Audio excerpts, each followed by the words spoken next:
Channel CB breaking news. আসসালামু আলাইকুম, আমাদের স্পোর্টস নিউজে আপনাকে স্বাগতম। এশিয়া কাপে টিকে থাকার লড়াইয়ে রুদ্ধশ্বাস এক জয় পেয়েছে বাংলাদেশ। আবুধাবির শেখ জায়েদ স্টেডিয়ামে মঙ্গলবার রাতে আফগানিস্তানকে ৮ রানে হারিয়ে সুপার 4-এ আশা বাঁচিয়ে রাখল টাইগাররা। তবে বাংলাদেশের ভাগ্য এখন ঝুলে আছে আফগানিস্তান শ্রীলঙ্কা ম্যাচের ওপর।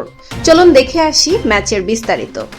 মন্থর উইকেটে টস জিতে প্রথমে ব্যাট করার সিদ্ধান্ত নেন অধিনায়ক লিটন দাস। তার সিদ্ধান্তের দারুণ মর্যাদা দেন তরুণ ওপেনার তানজিদ হাসান তামিম। শুরু থেকেই আফগান বোলারদের উপর চড়াও হন তানজিদ। মাত্র ৩১ বলে ৫২ রানের এক বিধ্বংসী ইনিংস খেলেন তিনি, যার মধ্যে ছিল ৪টি ৪ এবং ৩টি ছক্কা। পাওয়ার প্লের ৬ ওভারে বাংলাদেশ তুলে নেয় ৬০ রান, যা একটি মজবুত ভিত গড়ে দেয়। আরেক ওপেনার সাইফ হাসানও ২৮ বলে ৩০ রানের গুরুত্বপূর্ণ অবদান রাখেন। ১০ ওভার শেষে বাংলাদেশের সংগ্রহ দাঁড়ায় ১ উইকেটে ৮৭ রান। তবে এরপরই ম্যাচে ফেরে আফগানিস্তান। তাদের স্পিনাররা চেপে ধরেন টাইগারদের। নূর আহমদের পর লিটন ও তানজিদকে ফিরিয়ে দেন।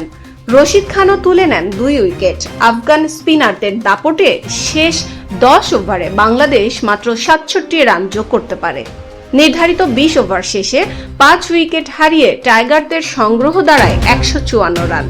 ১৫৫ রানের লক্ষ্যে ব্যাট করতে নেমে শুরুতেই বিরাট ধাক্কা খায় আফগানিস্তান।